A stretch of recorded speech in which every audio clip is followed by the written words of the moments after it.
So this game is against a really talented team. They're always pretty high at the top, but they're pretty, I don't want to say late. They don't try that hard a lot of the times. And this game is a very good example of that, so I'll talk about that at the end of this. We're a bottom of the standings team. They're a top with a lot of high-end talent that played legit hockey in their life. So these ones are always pretty tough. And at the end of this, I'll go over this glove a little bit because you'll see it in here. And I'll also go over my wrist brace and why you won't see this glove as much going forward. So if you're buying hockey equipment and you want to support the channel, check out the links in the description. In the US, check out links to Pure Hockey. In Canada, check out the links to Hockey Supremacy. If you click those links and make a purchase, I get a kickback from the sale. So anything that comes back from that comes right back into the channel, so I keep making more content and doing like real reviews and stuff. I got buy gear to do a lot of the tests for it, so that costs money and it would be greatly appreciated. Otherwise, if you want to support the channel without buying anything, check out links in the description to Patreon, buy me a coffee. Everything through there comes again back into the channel, so I keep making more content and doing real reviews.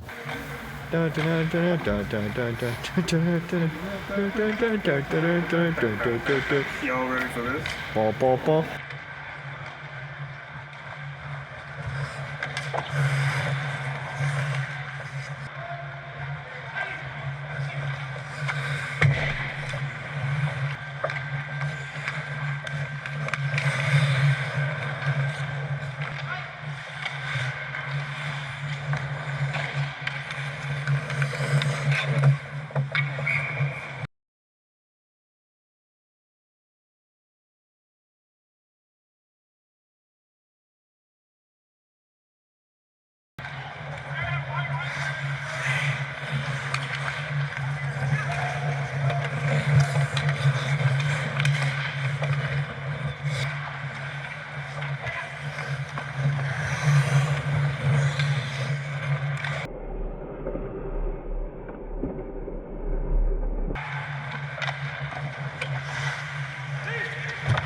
So as you can see, that was kind of rough on my side of things. And this is the type of game where I'm not going to go through all the goals because like this team is so talented and the players are so talented and they have such a quick release and they're just so good that you have to always be kind of worried about three things and they just score a lot because you have to worry about that.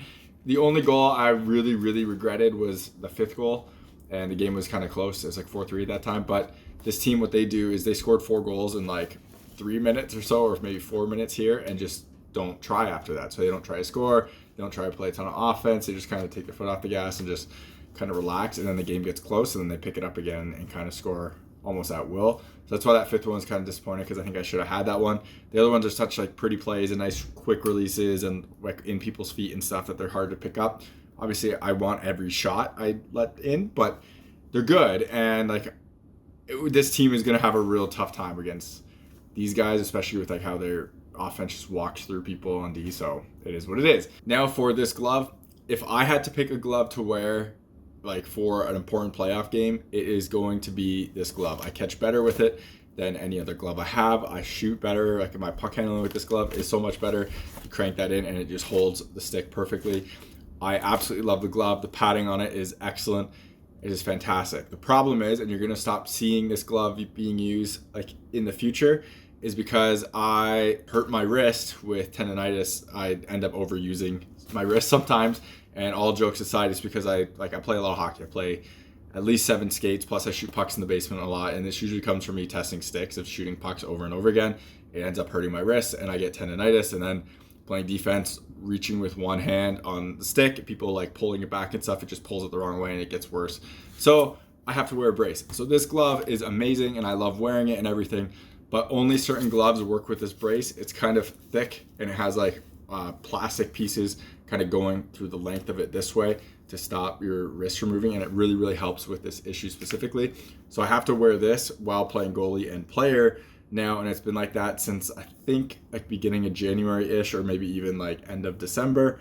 So me having to wear this kind of limits what gloves I can wear, just because this doesn't fit in a lot of gloves. And one of the big issues is basically the thumb part, because there is a little thumb loop right here, and that piece, when it sits on, if it's like a certain glove like this one where all the strapping is a certain way, it ends up just jamming into my thumb, and my thumb's on a weird angle with this glove and with this on, so it just doesn't work and I can't wear it, unfortunately, and it's just super awkward. And then as well as with this, because of this crazy glove shape and everything and how this wrist is super mobile and you have to kind of stick your wrist out on like an angle like this to use this glove really comfortably and like naturally. It's not as much as like where it's just out like this, it's always kind of out. This doesn't also allow my wrist to bend back like this either, because of like that brace is stopping that wrist from, so I can really only go like that. So I have to adjust all that because of this brace, and unfortunately this glove just doesn't work with this brace, so I can't use it in the playoffs. Unfortunately, I love this glove. I would love to use it in the playoffs, but I have to go with something else. So unfortunately, that's the way it is, and you'll see a lot less of this in the future for these games just because of I have a wrist issue and I can't wear it. You're watching HockeyReviews.ca.